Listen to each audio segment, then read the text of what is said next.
Unraveling the mystery, Prigozhin's plane crash and Putin's vendetta. This is what we're gonna talk about today. Hi, I'm Elena, welcome to my political channel Enough of Propaganda. You're welcome to my channel, thank you for coming.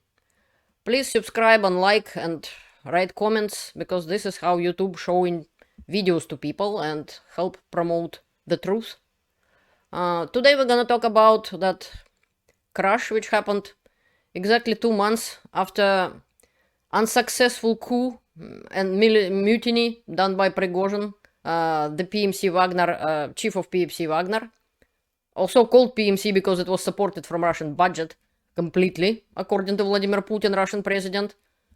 And the plane belonging to Yevgeny Prigozhin crashed over the Tver region. It's a region in Russia, with Prigozhin himself among the passengers. The Federal Air Transport Agency Rosaviatsya confirmed that Prigozhin and the leader and creator of the Wagner group, Dmitry Utkin, were among the passengers, were on board among the passengers. This is Dmitry Utkin, the creator and the Wagner himself. That was his nickname. And in this case, I congratulate Russian Federation and Russian Army. After a year and a half of the war in Ukraine, they finally killed a Nazi. So that's, according to the Jake Bro channel, I kind of piggy bank on their congratulations. And together with Jake Bro, we congratulating Russians with killing a Nazi. Russian Nazi Dmitry Utkin in Russian Federation. From the very beginning, several Telegram channels were saying that Russian air defense knocked down the plane. And now, with more information from Forbes, from BBC, from many other reliable sources, there is information that potentially what happened. But we will talk about it a little deeper and see what happened. Among two main versions of why it happened, how it happened, there was two versions. Number one is Russian air defense knocked down the plane. And number two was an explosion on board. And what I want to say, the first of all, that everybody, everywhere in the world, after they heard about knocking down Prigozhin's plane and potential death of Prigozhin, the first thought, it's Putin. So, in Russian Federation, terrorist attack happened. Passenger plane were knocked down from the sky. Prigozhin's plane was passenger plane. And the first thought of everyone in Russia, outside Russia, this is Russian President Vladimir Putin. The president of Russia is a terrorist. That's the first thing in everybody's mind. Well, welcome to Russia. Wonderful country to live where your leader of the country is a terrorist. The plane, Embraer 135BG Legacy 600, is actually a very reliable plane. I don't think there were any crashes before that, but nobody can withstand terrorism, I guess. This is how it happened. 2 раза взорвалось, падает. Ты посмотри, падает.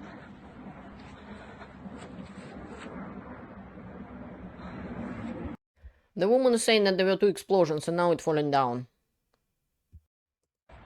Куда упал? Вон тут куски летят. She's saying that the pieces are flying. Это крылья, думаешь? Вон там движок. The woman is saying, do you think this is these are the wings? And the man is saying this is engine. The plane went down near Kuzhenkino village in Tver region. Claims 10 lives, according to Ministry of Emergency Situation. And they saying that Prigozhin and Utkin were on board as well. And some bodies was recovered on the crash site, but they're not recognizable and they need the DNA to prove who they are.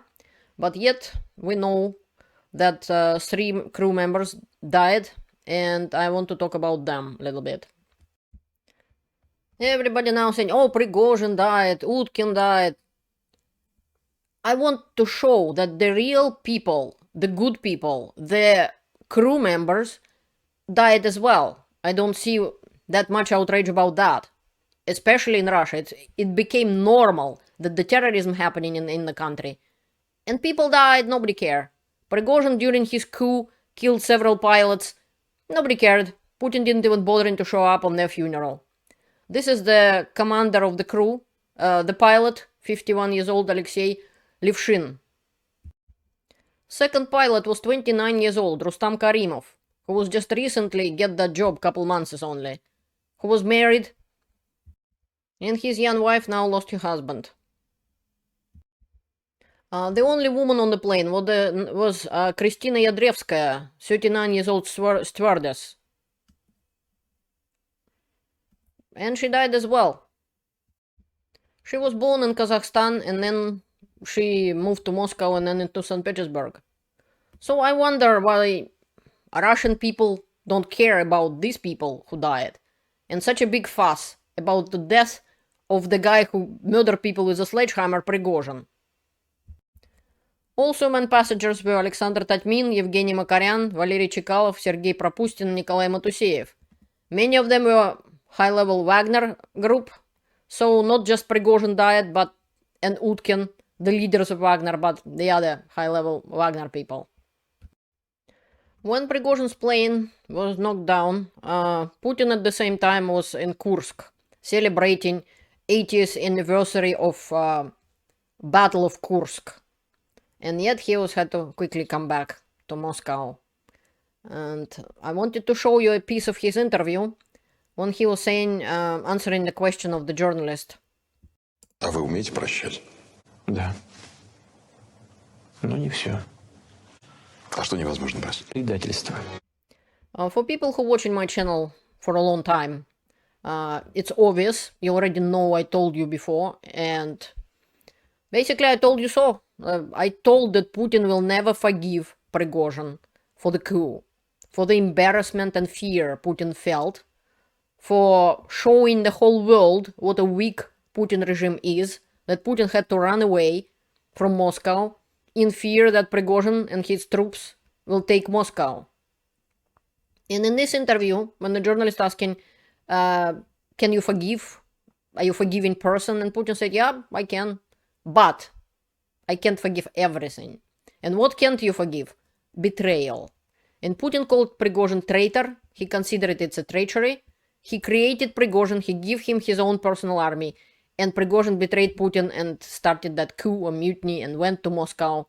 Basically almost took Moscow. 200 kilometers he didn't make into Moscow. I have lots of videos on the Prigozhin's coup. You're welcome to watch them. Watch it. And so the fact that exactly 2 months after the coup, Prigozhin was killed, and so was Utkin, and a few other leaders of Wagner, it resembles public execution, and showing the world that Putin does not forgive, and Putin punish the traitors. Well, let me remind you, keep in mind I don't want to produce conspiracy theories, but you're welcome to write them in the comments. Prigozhin already died in the past, in the plane crash. It was in Congo in 2019, when the military plane AN-72 crashed, and there were 8 people on board. It was stated that among the dead was Yevgeny Prigozhin. Turned out to be it wasn't true. Director of the investigative team Bellingcat, Christo Grozev, told to the channels of Popular Politics and to TV channel Rain about what happened with Prigozhin. Christo Grozev actually predicted it's gonna be a plane crash or something like that, or he would be poisoned within about 6 months from the coup. It happened earlier, but Grozev was right, and even I saw it coming, because Grozev also saying that KGB people don't forgive traitors. It's not possible. And Putin wanted to show everybody how strong he is, that he did punish the traitor. But basically, also I want to mention that how it all happened, it's not all that important. Was it a blow up on the plane, or was it a Russian air defense, and so on? wasn't the point. The point was that Putin punished the traitor. He thought he is showing his strengths. But did a stupid thing, Putin, by killing Prigozhin. It because Prigozhin's rebellion set a precedent for those seeking to overthrow Putin, little Russian Tsar, the usurper on the Russian throne. And you can anticipate more uprisings in the horizon, as I told you before, and I'm stand by it. Putin's sole resource was to engage with discussions and demonstrating through Prigozhin case that Putin can be trusted. He could be rely upon his word and honor commitments and agreements. And now, by killing Prigozhin,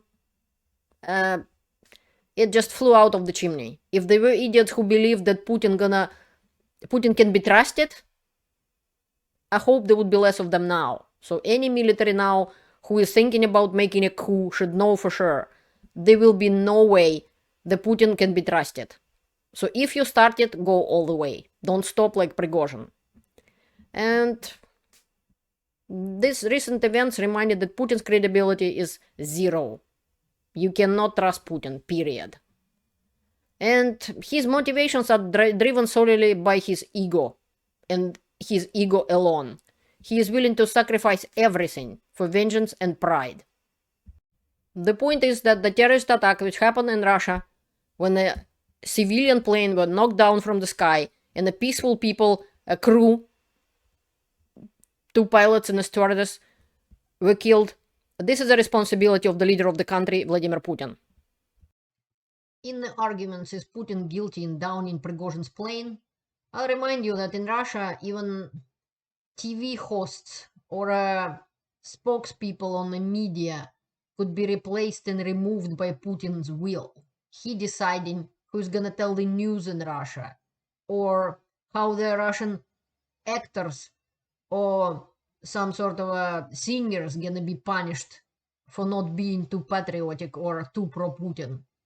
So nothing is happening in Russia, especially of that importance, without Putin either knowledge or direct involvement, direct order. The whole point of existing a Wagner group in 2014 was exactly the same: eliminating, killing people who Putin doesn't like or doesn't like anymore. He didn't like that those people bandits he sent to the Donbass, Ukraine, to Crimea, like Motorola and so on, or started to pretend that they are somebody, they are heroes of Russian Spring and this and that. Putin didn't need them anymore. They were useless. They did their job, and Putin didn't need them anymore. That's why they were eliminated by Prigozhin group and Wagner back then.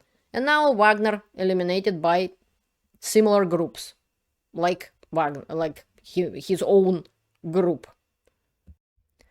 And there are some reports about that Wagner group somehow developed action plan, which in case of Prigozhin death will be launched immediately.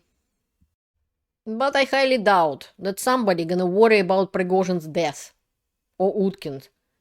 Prigozhin and Utkin used their people as a meat for meat grinder. They chopped their fingers because they dared to use cell phone or something like that. They wasn't treated their people as people. They was necessary as a meat. So I really doubt that meat gonna do anything for their masters who didn't care about them. Telegram channel Grey Zone, connected to Wagner PMC, reported right away that even they know Prigozhin is going to hell. But they are saying, even in hell, Prigozhin will be the best. And this is the lights in the Wagner Center in St. Petersburg. As to my personal opinion, Prigozhin should have been trial in court and be punished according to the law for all the crimes he committed in Ukraine and in every other country he committed his crimes. But he escaped by the looks of it. I'm disappointed. This is one of Prigozhin's fake passports, and you're welcome to exercise conspiracy theories and write in the comments The funny part of it is that in his fake passport on the name Bobrov Vladimir Vasilievich, the Tverskaya region of the USSR marked as his birthplace of that fake persona. And so please write in the comments what do you think of the death of Prigozhin, because yeah, there are ideas that maybe he's escaped somehow, and there were some real doubles of Prigozhin who actually was changing their names officially to be Yevgeny Prigozhin. Could have been on this plane, who knows. I guess the DNA result might show something, but this is kinda for conspiracy theorists. The extent of Putin's stupidity has no bounds. To lay such a mine under his own throne, you must completely lose your mind. To undermine his own authority in such a way, it's indicated complete lack of rationality, period. And if there are still people who don't get it, you're welcome to consult Yevgeny Prigozhin. He will explain it better than I did. And so far, thank you for your attention, and have a great day.